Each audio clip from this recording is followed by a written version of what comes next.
Hello, I'm Dr. Dennis McKenna. I am joined today by Angelo Calbone, President and CEO of the Saratoga Hospital. Welcome. Good to be here. We're glad to have you here, and we're going to talk about Saratoga Hospital here in a second.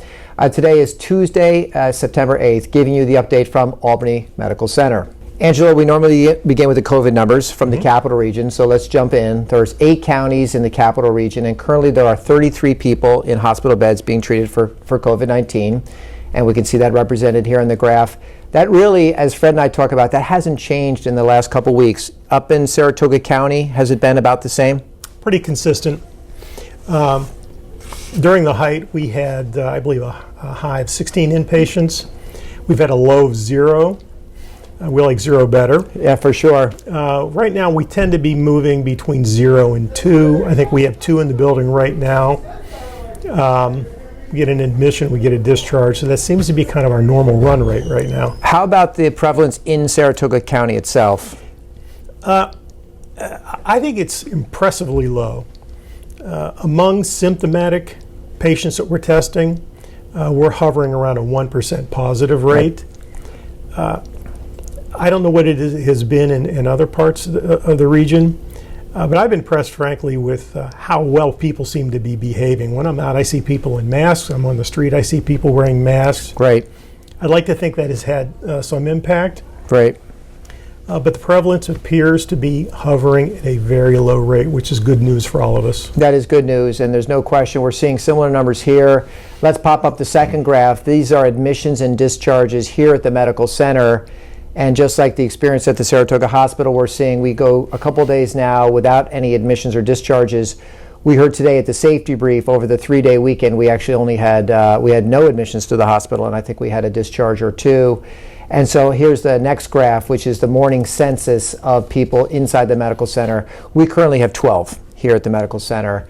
We have 10 on the floor, we have 2 in the ICU, and we have none of them on ventilators. So also consistently low numbers, which is great. Angelo, Fred normally does this part on Tuesdays. He will give us an update on the governor's travel advisory and those states that are added to or taken off of the list.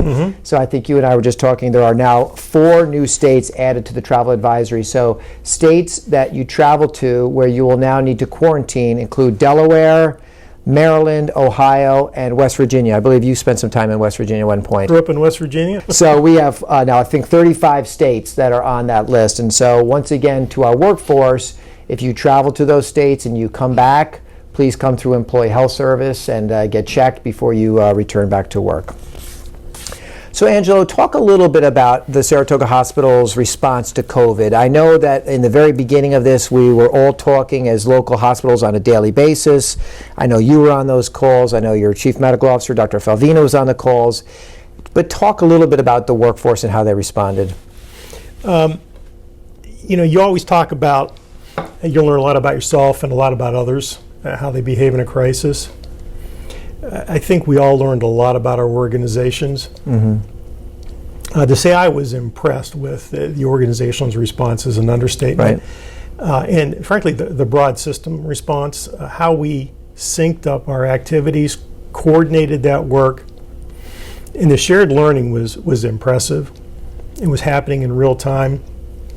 I know that made a difference in terms of organizational preparedness and how we responded. I'd like to think it saved lives and had a positive impact on patients.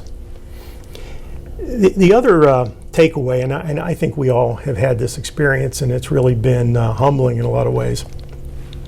The level of professionalism and quality that rose up in the staff was like nothing I'd ever seen. Yes. They stepped up. They held their shoulders high, and they just went and did it. We had a couple that were uncomfortable. Most of them ran to the problem. Right. I was in awe of them. I think one of the takeaways, and I believe I shared this with you at one point, when we collectively were taking some patients from downstate, from Queens, I didn't know how the staff was going to react. I was a little nervous. Was that going to be seen as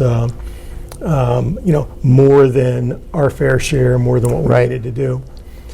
The feedback I received, and I received a handful of individuals that shared that with me, that they were proud. Yes. That Saratoga Hospital was able to step up and participate in that and do work that helped people beyond our community. Kind of that was the defining moment for me, that I really got a deep look into kind of the soul of our organizations. I couldn't be more proud. That's great. That's great. Congratulations to you. Congratulations to your incredible workforce for the role they played in the beginning months of the COVID pandemic, and obviously continue to do. Back on this campus here, just some information. So the Albany Med Fitness Center is now open again. Obviously, it's been closed for a couple months because of the pandemic. There's a messenger that went out today, so I ask you to look at that and you'll get more information. Normal operating hours. If you have been a member of the fitness center in the past, we will not start doing the payroll deduction again until October, so that's good news for you there.